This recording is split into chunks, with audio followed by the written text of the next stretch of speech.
তোমাদের জীবনে হয়তো অনেক সমস্যা আছে, যেমন কারো জীবনে হয়তো পড়াশোনার চাপ, কারো জীবনে হয়তো পরীক্ষার চাপ, তোমাদেরকে সবাই ভালো করে গুরুত্ব দেয় না, কেউ ভালো করে কথা বলে না, আর তোমরাও কারোর সাথে ভালো করে কথা বলতে পারছো না।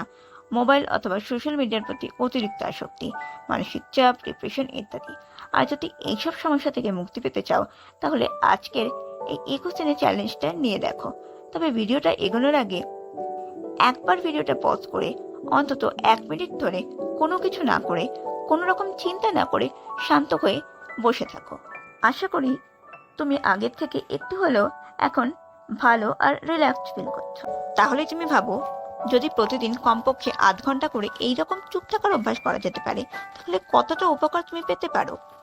এছাড়াও বিভিন্ন ধরনের শব্দতে আমাদের মন সারাক্ষণ বিরক্ত হয়েই থাকে, তাই কিছুক্ষণ হলেও চুপ থাকলে অনেকটা ভালো ফিল করা যেতে পারে। চুপ থাকা মানে আবার একেবারে একটাও কথা না বলে নীরব থাকাকেও বোঝায় না। দরকারের চেয়ে অতিরিক্ত কথা না বলার অভ্যাসকেও অনেক সময় চুপ থাকা বলে। তেমনি আবার শান্ত হয়ে একা একা বসে যদি তুমি শুধু চিন্তাই করতে থাকো, তাহলে তাকে চুপ থাকা বলা হয় না। কারণ এইরকম চুপ থেকে তুমি ভিডিওতে প্রথমেই বলা সমস্যাগুলোর কোনো সমাধানই করতে পারবে না। চুপ থাকা মানে নিজের সঙ্গে কিছু সময় কাটানো বা নিজেকে আবিষ্কার করাকে বোঝানো হয়। তাই আমাদের জীবনে চুপ থাকার অভ্যাস করাটা এতটা জরুরি হয়। আর এখন আমরা চুপ থাকার 6টা এইরকমই ভালো দিক নিয়ে আলোচনা করব। 1. মনোযোগ বাড়ে। আমাদের চারপাশে এই পৃথিবীতে অনেক ধরনের শব্দ রয়েছে, আর যারা ব্যস্ত পরিবেশে কাজ করে তাদের জন্য এই ধরনের শব্দ মস্তিষ্কে খুবই চাপের সৃষ্টি করে, যার ফলে তারা কাজে কখনোই ভালো করে মনোযোগ দিতে পারে না। যেখানে তারা যদি শান্ত পরিবেশে কাজ করত, তাহলে তারা ভালো করে মনোযোগ দিতে পারত। তাই যদি তুমি প্রতিদিন চুপ থাকার অভ্যাস করো, তাহলে তোমার মনোযোগ এমনিতেই বেড়ে যাবে। কারণ চুপ থাকার অভ্যাস তোমার মস্তিষ্ককে একটা বিরতি দেয়, যার ফলে তুমি আরো ভালোভাবে পুনরায় কাজে মনোযোগ বসাতে পারো। একজন শান্ত ব্যক্তির মস্তিষ্কের চিন্তাভাবনা করার ক্ষমতাও অনেক বেশি দ্রুত হয়। এই ধরনের মানুষের মনোযোগ সর্বদা তাদের কাজের ওপরেই থাকে। 2. রাগ নিয়ন্ত্রণে রাখে। এটা সবারই জানা যে রাগের বিপরীত কাজ হলো শান্ত থাকা। তাই চুপ থাকলে বা প্রতিদিন কিছুক্ষণ সময় চুপ থাকার অভ্যাস, যেমন ধ্যান, যোগাসন ইত্যাদি করলে রাগ নিয়ন্ত্রণে চলে আসে। পর্যবেক্ষণ করা এবং অন্যের কথা শোনার ক্ষমতা বেড়ে যায়।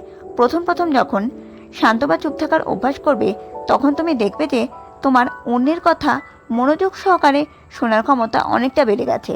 যখন একজন মানুষ অপর মানুষের কথা একটাও কথা না বলে মন দিয়ে শোনে, তখন সে তার বক্তব্য ভালোভাবে গ্রহণ করতে পারে এবং তার কথার সঠিক অর্থও বুঝতে পারে। এইরূপ পরিস্থিতিতে সে অন্য ব্যক্তির কথার উত্তরে কি বলবে তার উপর গুরুত্ব দেয় না, বরং সে তখন সেই ব্যক্তির চিন্তাধারা বুঝতে বেশি আগ্রহী হয়। মোট কথা, এইরকম অভ্যাস মানুষের পর্যবেক্ষণ ক্ষমতা বাড়িয়ে দেয়। যখন যে কোনো ধরনের বাধা ছাড়াই কোনো বক্তব্য শোনা হয়, তখন বক্তব্যের ছোট ছোট শব্দ, এক্সপ্রেশন আর সেই বক্তার বডি ল্যাঙ্গুয়েজ ভালোভাবে বোঝা যায়, যা তার কথা এবং সেই ব্যক্তি উভয়কে বুঝতে সাহায্য করে। 4. মস্তিষ্কে নতুন কোষের জন্ম হয়। মনকে শান্ত করলে তা একটি সুস্থ মস্তিষ্কের দিকে নিয়ে যেতে পারে। এটা বিজ্ঞানে প্রমাণিত হয়েছে যে যদি শান্ত থাকা যায়, তাহলে মস্তিষ্কে নতুন কোষের জন্ম হয়। এর ফলে আমাদের নতুন কিছু শেখার ক্ষমতা বেড়ে যায়। 5. প্রতিভার বিকাশ হয়। শান্ত মুহূর্তগুলো তোমার সেরা ধারণাগুলো মন থেকে বের করতে পারে। যখন মন নীরব থাকে, তখন তোমার মন ইচ্ছে মতো বিচরণ করতে পারে আর সব ধরনের ক্রিয়েটিভ জিনিস নিয়ে ভাবতে পারে। 6. শরীর সুস্থ রাখে।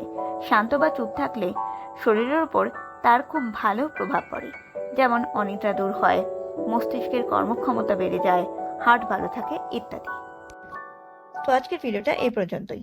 আশা করি এই ভিডিওটা তোমাদের অনেক উপকার আসবে।